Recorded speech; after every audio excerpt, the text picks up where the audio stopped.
Sooner, everybody. Well, the non-conference was a bit to be wanted for Oklahoma, with a split of one, with an unsplit of 1-3, losing both high top-profile games. One in a neutral site game against Houston, and one in a home loss to the Ohio State. But you know what, guys? As much as that hurts in the heart, it pays off in the end as the Sooners keep their streak alive and that they have not lost to a ranked opponent on the road, officially on the road. Now, remember, the Houston game was a neutral site game on the road since last time they were in Fort Worth 2 years ago in 2014. That continues to this day as the Sooners sneak one out 52-46 as another fearless Horned Frog rally comes up just short against the Oklahoma Sooners. Find out what I mean next.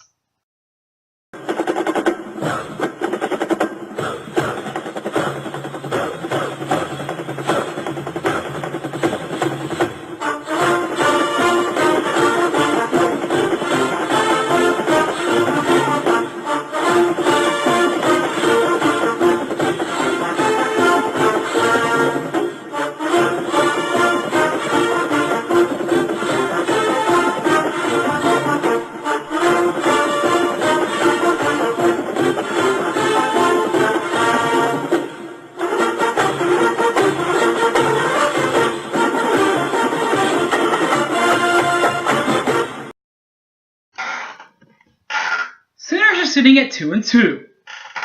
Two non-conference losses. Hard to imagine. But you know what? Those non-conference losses are pretty good teams that could be in the playoffs in the end.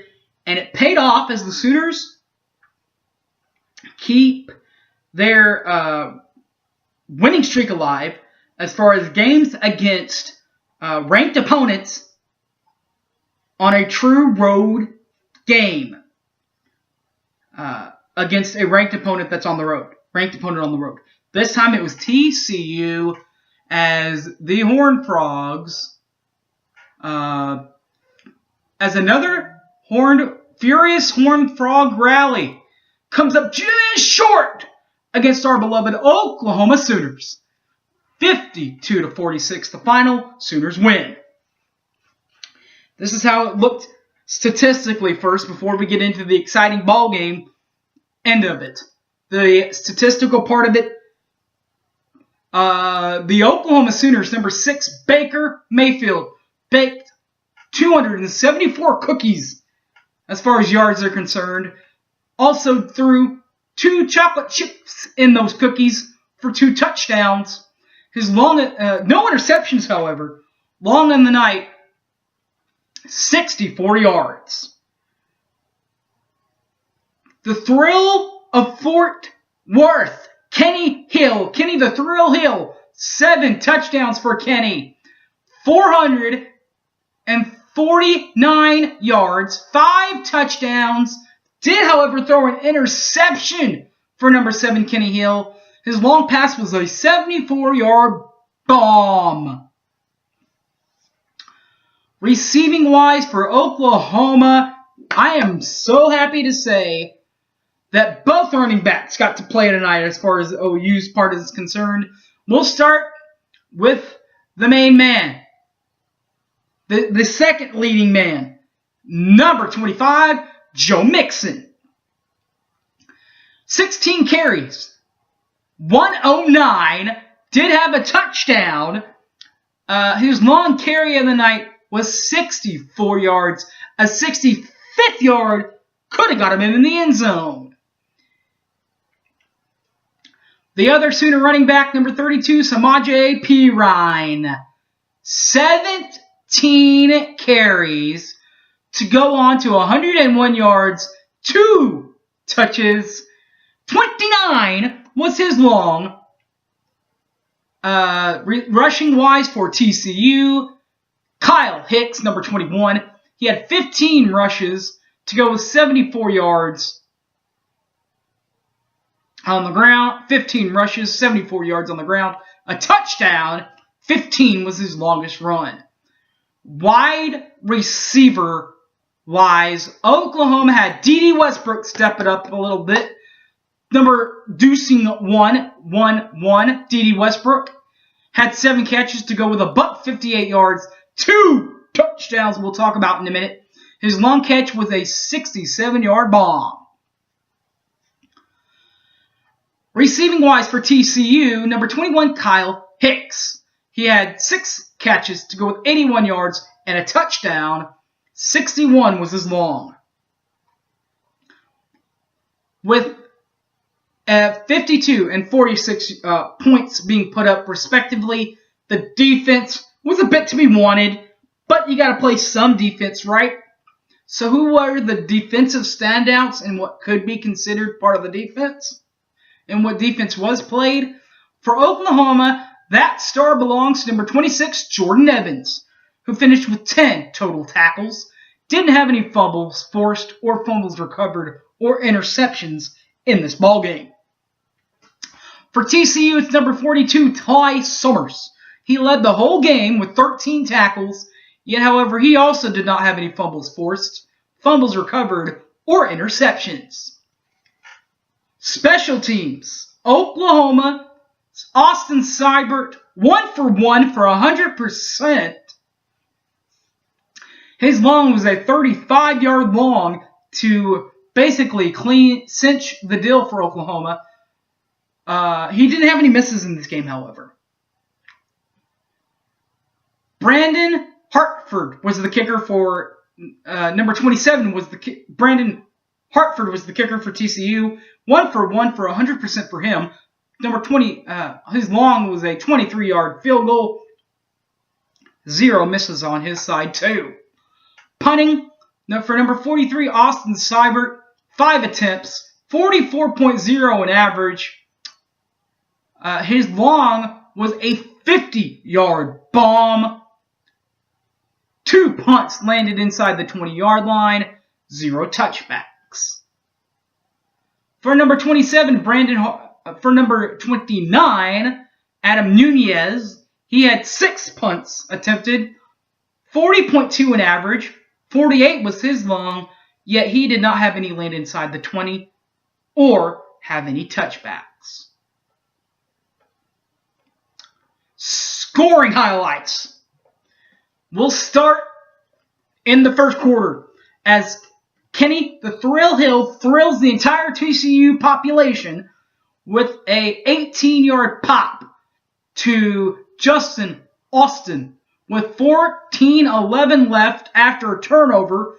7-0 Frogs. Kenny the Thrill Hill then throws that interception we talked about earlier to Stephen Parker.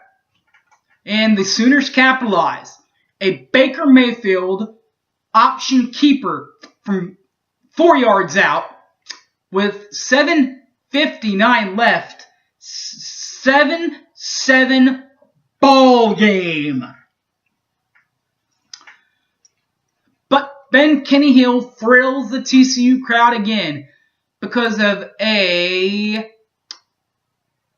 3-yard short pass to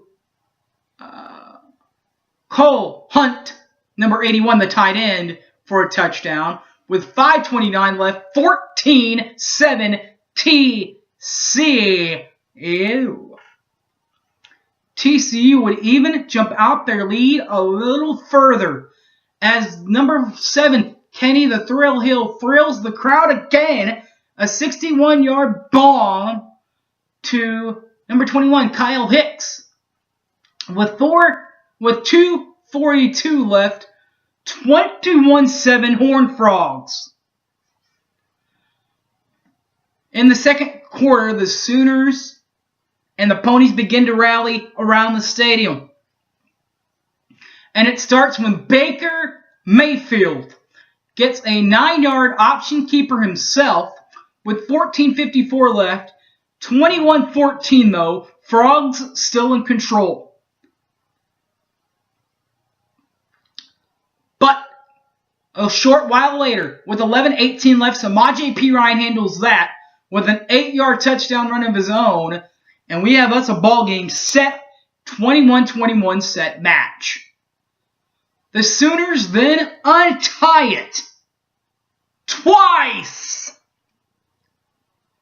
Scoring. The first one is a flea flicker, as the handoff, of course, is to number 25, Joe Mixon. Mixon pitches it back to Baker Mayfield for a flea flicker, and the pass part of it goes to D.D. Westbrook for 67 yards. And with 7:21 left, Sooners lead the game 28-21. Oklahoma. Then, with 3:30 left, Baker and D.D. hook up again for a 40-yard bomb. A 40-yard pass. 35-21, Oklahoma. And look now, folks. Now we're up 2 touchdowns. But towards the end of the second half, Brandon Hartford kicks a 23-yard field goal. When it goes through the net, there's no time left. It is 35-24 at intermission. Third quarter. Sooners add on to their lead twice here in the third. Joe Mixon. A 2-yard touchdown run with 12:20 left. It's 42-24 at this point. A little while later, Samaje Perine, Samaje Perine runs in for a 1-yard touchdown run with 4:11 left. Oklahoma up 49-24. But here comes fourth quarter though, and as we all know, we saw them do it against Oregon. We saw them do it against Arkansas earlier in the year. You know they would rally back, and TCU does. Starting with 14:29 left, number 7, Kenny the Thrill Hill finds number 21, Taj Williams, for a 64-yard bomb. Touchdown TCU. The lead is now 49-31. Sooners, though, still in control. Then Hicks does a 2-yard touchdown run of his own off an option pitch. It is, with 8:08 left, it is 49-38 right now. Sooners still leading. A third score by TCU in the fourth quarter. Number 7, Kenny the Thrill Hill, 64-yard bomb to Taj Williams with 5:36 left. They go for 2 and grab it this time. Last time they didn't get it in Norman. This time they do get it in Fort Worth. That pushes the lead to Oklahoma 49, TCU 46. Sooners, though, still in control. And then the nail in the coffin was hammered by Austin Seibert. Remember the really long block kick he had in the non-regulation game against Houston? Well, puts that behind him. This is a lot closer too, by the way. This one's only 35 yards out, but it is up and good with a $1:55 left. 52-46 Oklahoma. And that's your ball game, folks. Riley's right call of the game was the flea flicker. Joe Mixon handoff. Pitch back to Baker. Baker throws a long bomb to number 11, D.D. Westbrook in the second quarter. That was the right call, Lynx. Good job, buddy. What about defense? Not a lot of defense, but a little bit of defense played in this one. You could give it to Emmanuel Beal, for getting into the face of Kenny Hill on the last drive, but I'm going to go with when Oklahoma really needed it. Steven Parker comes up with an interception, a pick of Kenny the Thrill Hill. Chills him off for a minute in the first quarter. Sooners score on that drive after the interception. The Sooners will now have to stay in Texas for a week. They'll drive up the road about 20 minutes from Fort Worth to their state fair, where they will play a bitter rival of Texas in Dallas at the state fair. What a ball game, folks. Who said that playing Houston and Ohio State wouldn't help? I think it really did help this time, because when they needed to, maybe they didn't get the defensive stop against Houston. Maybe they didn't get the defensive stop against Ohio State, but they got the defensive stop against TCU, which keeps at least their conference championship hopes alive, as they win 52-46 Oklahoma. Thanks for watching, everybody. Hope you enjoyed your college football weekend. It's time for the Red River Rivalry. See you later, everybody. Boomer!